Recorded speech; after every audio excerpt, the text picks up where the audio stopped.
Hello. Hello, हा hello. Landge साहेब बोलताय का? मनोज लांडगे. हो, कोण बोलतोय? राजीव रोजेकर बोलतोय, माहिती हा अधिकार बोला. संघर्ष समिती, हा बोला राजू भाऊ, बोला. सिल्लोड जिल्हा, छत्रपती संभाजीनगर. हो हो हो, छत्रपती संभाजीनगर, बोला. साहेब, तुम्ही कुठं असतात? मुंबईला असतो मी राजू भाऊ. हा, मुंबईला असतो मी. बरं तुम्ही हे जे एक ऑडिओ टाकला, हे का म्हणून टाकला बरं तुम्ही आपल्या ग्रुपला? माहिती काय अधिकार संघर्ष. काय टाकलं? घोडे को बांधकर गधे को जिताया, हा एक ऑडिओ टाकला तुम्ही, ऑडिओ क्लिप. हा क्लिप. हा, तुम्हाला काय म्हणून दर्शवायचं त्याच्यामध्ये? मला हे दर्शवायचं की बा सध्याची जी आपली काय म्हणतात त्याला, शासकीय कामकाजी यंत्रणा आहे ना, ती त्याच्यामुळे बिघडली 1947 पासून आतापर्यंत. काम वेळेवर होत नाही, शासकीय काम. म्हणजे असं तुमचं म्हणणं आहे का? हो. असं कशावर वाटलं तुम्हाला? कसं वाटलं म्हणजे मी स्वतः 1 वर्षापासून मंत्रालयात चक्रा मारून राहिलो माझ्या कामासाठी, काम नाही होऊ राहिले. तर मग असं काय? सगळे लोक तिथं आरक्षण धारक आहे का तुमच्याकडे, जिथे काम गेले तुमच्याकडे? ते ते तर मला सांगता नाही येणार सर. तुम्ही असं टाकलं ना की आरक्षणामुळे हे होतंय, असं तुमचं म्हणणं आलं ना त्याच्यामध्ये. माझं वैयक्तिक म्हणणं नाही साहेब तसं. हा, माझं वैयक्तिक तसं म्हणणं नाही. माझं म्हणणं असं आहे की बाबा लाल पिच्चाई जी आहे आपली शासकीय कामकाज यंत्रणा, ही वेळेवर कोणतंच काम करत नाही. समोरचा नाही नाही माणूस नाही नाही, माणसा चपला झिजून जातं पण काम होत तुम्ही नाही. हा व्हिडिओ टाकला, हा आरक्षणाच्या संदर्भात टाकला की आरक्षण लोक घेऊ लागले म्हणून ते लोक तिथं बसले, म्हणजे आरक्षण धारक हा गदा झाला, असं तुमचं म्हणणं आलं. हा मग घोडे पण बरेचसे आहे ना साहेब, बरोबर. मग घोडे कुठे काम करू लागले ते सांगा ना. तुम्ही आरक्षण घेत नाही का? तुमची कॅटेगरी कोणती आहे? मी ओपन मध्ये आहे, क्षत्रिय मराठा. सक्रिय मराठा आहे तुम्ही. हं. मग क्षत्रिय मराठ्याला आरक्षण नाही आहे का, असं तुमचं म्हणणं आहे का? हो, आम्हाला कुठं आरक्षण आहे? मराठा समाजाला आरक्षणच नाही साहेब, खुला प्रवर्गामध्ये आरक्षण कोण घेतं मग? खुला प्रवर्ग आरक्षण नसतोच साहेब. खुला प्रवर्ग म्हणजे जनरल कॅटेगरी आहे, त्याच्यात सगळेच येतात. मुसलमान, हो, तर मराठा. आतापर्यंत मग खुल्या प्रवर्गामध्ये किती लोकांनी लाभ घेतला हे सांगा ना तुम्ही. ती आकडेवारी मी कसं काय सांगू शकतो? हा? ती आकडेवारी मी कसं काय सांगू शकतो राजू? नाही, तुमचं असं म्हणणं आलं की याच्या अगोदर समजा ज्यावेळेस आरक्षण लागू झालं त्याच्या अगोदर घोडे होते, मग घोडे होते तर मग भारत गुलाम का झाला होता? गुलाम आपल्याच लोकांच्या मूर्खतेमुळे झाला. हो ना, मग तर बरेचसे लोक घोडे होते ना अगोदर, गद्याच्या नंतर झाले समजा आरक्षण घेणार लोक. घोडे असताना भारत गुलाम का झाला, असं आमचं म्हणणं आहे. 1 लाख गाढवामध्ये एक घोडा, त्याचा काय अर्थ आहे? तुमचं म्हणणं आहे की आरक्षण नसलं पाहिजे, असं म्हणणं आहे तुमचं? माझ्या बोलण्यानं काय होतं? मी काय मंत्री थोडी, मी नाही, तुम्ही तो बोलायला. व्हिडिओ टाकला ना, तर जे लोक आरक्षण घेत आहेत त्यांच्या मनाला तुम्ही ठेच पोहोचवले साहेब. कोणाला आणि ठेस वगैरे पोहोचवण्याचा उद्देश नव्हता. हा, माझा उद्देश एवढाच होता की लाल पिच्चाईची जी कामं आहे ती कशामुळे होत नाहीये, याच्यामुळे होत नाहीये की तिथं बसलेले जे आहे ते त्यांची पात्रता नाहीये ते कामं करायची, म्हणून ते कामं होत नाहीये. मग तुम्ही राष्ट्रपतीला एक अर्ज करा ना, लेटर लिहा. भारताचे प्रधानमंत्र्याला लेटर लिहा की हे जे लोक आहे लाल फितशाही मध्ये बसलेले, सचिव, कोर्टाचे लोक, सचिवालयामध्ये कोण लोक बघितले तुम्ही जरा? मंत्रालयामध्येच माझे काम अडकले. सचिवालयामध्ये कॅटेगरी कोणती तुम्ही बघितली का? तिथं तर IAS रँकचे असतं ना साहेब, सचिव म्हणलं. साहेब, उच्चवर्णीय लोक आहे, उच्चवर्णीय. तुम्ही डाटा बघा जरा. IAS मध्ये जे सिनियर असतात ते असतात मंत्रालयामध्ये, हो गृहसचिव ना, वगैरे. तर मग वरिष्ठ व्यक्ती जर समजा घराचा मुख्य जर बरोबर नसेल तर ते घर वाऱ्यावर जाईल ना साहेब. ते तर बरोबर आहे. मग हे जे लोक वरिष्ठ जे बसलेल्या पदावर मोठ्या मोठ्या, हे उच्चवर्णीय लोक बसलेले आणि ते मोठ्या जागेत त्यांनी काबीज केलेलं आहे. आणि राहिली गोष्ट दुसरी, तुम्ही म्हणला आरक्षणाचा विषय जो आहे ना, तर आरक्षण म्हणजे जरा समजून घ्या तुम्ही. महाराष्ट्रामध्ये मराठा समाज आरक्षण मागतोय. हो, मागतोय ना. तर ही गरज का पडली मग तुम्हाला आरक्षण मागण्यासाठी?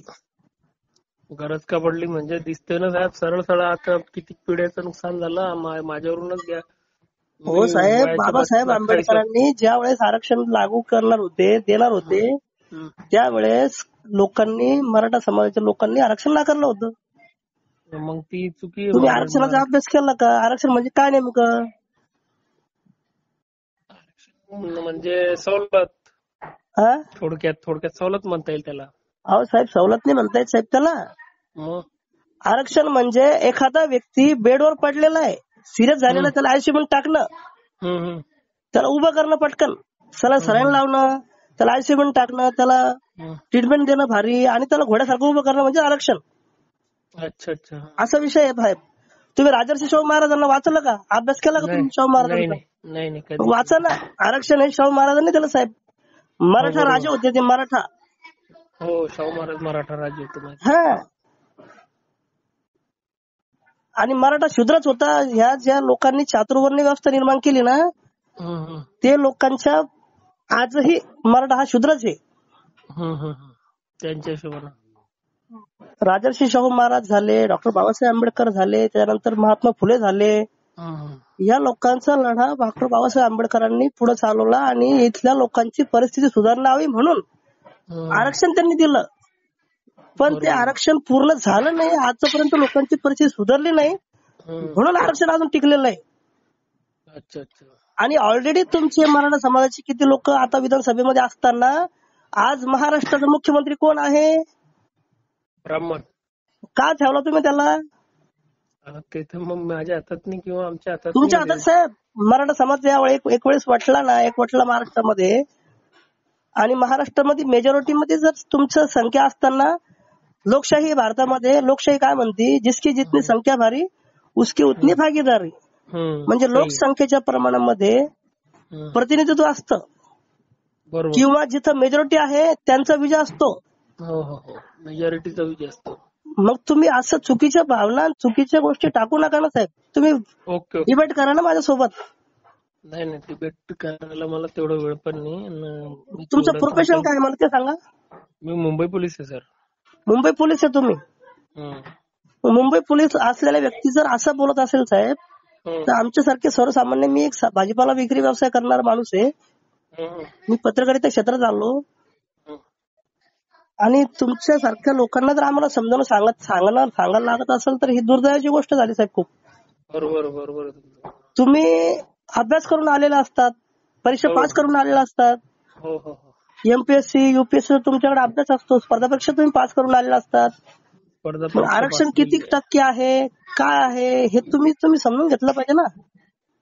48% आरक्षण आहे. 48% आरक्षण आहे एकूण. कसं सांगा बरं साहेब. Total SC, ST, OBC, NT, BNT सगळं मिळून 48% आरक्षण आहे. 52% ओपन मध्ये. चुकीचं सांगू लागलं तुम्ही. कसं काय? अहो साहेब, 10% आरक्षण आता दिलं. ऑलरेडी 52% होतं, 62% झालं आता. 10% कोणाला दिलं अजून परत? ओपनला दिलं, ओपनला. ईडब्ल्यूएस काय म्हणतात, आरक्षण काय? ईडब्ल्यूएस काय? ईडब्ल्यूएस बरोबर. 10% पण तुम्ही येत नाही का? नाही ते आर्थिक, म्हणजे जे 10%चा लाभ कोण घेतं? ज्यांची आर्थिक बाजू कमकुवत येते त्यांच्यासाठी. तुम्ही काय करा, एक प्रत्येक तहसील कार्यालयाला एक अर्ज करा साहेब महाराष्ट्रातल्या, आणि ईडब्ल्यूएसचं आरक्षणाचं ईडब्ल्यूएस सर्टिफिकेट कोणी कोणी काढले त्याचा डाटा घ्या, आणि तुम्हाला दिसून येईल की ज्या लोकांकडं भरमसाठ संपत्ती आहे, जे आयटीआर भरतात, जे त्या लोकांनी पण ईडब्ल्यूएसचा फायदा घेतलेला आहे. त्याचा फायदा तर सगळेच घेतो. मग हे चुकीचं काम नाही का? चुकीचंच आहे ना. मग तुम्ही असं कसं बोलू शकता साहेब? तुम्ही एका सर्व्हिसमध्ये आहात, प्रशासनामध्ये आहात, सदरक्षण आहे, स्थलनिग्रह आहे, हे तुमचे ब्रीद वाक्य आहे. तुमच्यासारख्या व्यक्तीने जर असं बोलले, खूप खूप खूप म्हणजे खूप दुर्दैवाची गोष्ट आहे साहेब. ओके, समजलं राजू मला. काय मराठा समाज हा बहुजनामध्ये येतो साहेब. बहुजन म्हणजे 85% लोक. हो, 85% बरं का. आणि 15% लोक राज्य करू लागले. याचं तुम्ही गणित समजून घ्या, इतिहास वाचा तुम्ही. स्वतः छत्रपती शिवाजी महाराजांना शूद्र समजलं होतं या लोकांनी. हो बरोबर. किती लोकांनी, आरएसएसच्या लोकांनी छत्रपती शिवाजी महाराजांची जयंती बनवली बघा बरं सर, सांगा बरं. तुम्ही सांगू शकता? नाही ते करतच नाही शिवाजी महाराज. मग काय बरं शिवाजी महाराजांचं तुम्ही सांगतात, हिंदूच सांगतात, शिवाजी महाराजांचं तुम्ही पुढे करतात, मग शिवाजी राजांची आरएसएसचे लोक शिवजयंती, शिवाजी महाराजांची जयंती का बनवत नाही? ते राजकारणाचा विषय झाला. आपल्याला राजकारण आणि शिवाजी महाराजांना शिव म्हणतात. शिव म्हणजे देव बनवून टाकलं त्यांना. शिवाजी जे राजे आहेत बहुजनांचे राजे आहेत. त्यांनी सगळ्यात अगोदर बहुजनांचं राज्य स्थापन केलं होतं. बहुजनांना प्रतिनिधित्व दिलं होतं त्यांच्या राज्यात. तुम्ही बघू शकतात. तुमची ही जी पोस्ट आहे ना साहेब, ही मला टोचली माझ्या काळजाला. म्हणून तुम्हाला मी फोन केला. कृपया करून तुम्ही आरक्षण हे समजून घ्या बरं का. आणि चुकीचं तुम्ही मेसेज लोकांपर्यंत पोहोचू नका. वाद निर्माण होऊ शकतो बरोबर समाजामध्ये. ओके बरं का साहेब. हो ठीक आहे. ठेवू का राजू? छत्रपती शिवाजी महाराजांचं आरक्षणाच्या संदर्भात छत्रपती शाहू महाराजांचं एक वाक्य आहे. एक कोट्स आहे. कोट्स म्हणजे एक छोटस आरक्षण म्हणजे काय, तर हे स्वतः राजर्षी शाहू महाराज काय सांगतात, समजून सांगतात प्रॅक्टिकल करून. त्यांच्याकडे घोड्याचा तबेल होता. घोडे होते त्यांच्याकडे. होते का? होते ना. राजर्षी शाहू महाराजांकडे घोडे होते. त्याच्यामध्ये काही अपंग घोडे होते आणि काही तगडे घोडे होते. तर राजर्षी शाहू महाराजांनी काय केलं, तगडे घोडे एका साईडला असतात आणि अपंग घोडे एका साईडला असतात ना. मग त्यांनी काय केलं, एकत्र त्यांना असं दान टाकलं खायला, खाण्यासाठी. तर दान कोणी खाल्लं? तगड्या घोड्यांनी. तर छत्रपती शाहू राजांनी मग त्या व्यक्तीला सांगितलं की आरक्षण म्हणजे ही गोष्ट आहे म्हणे.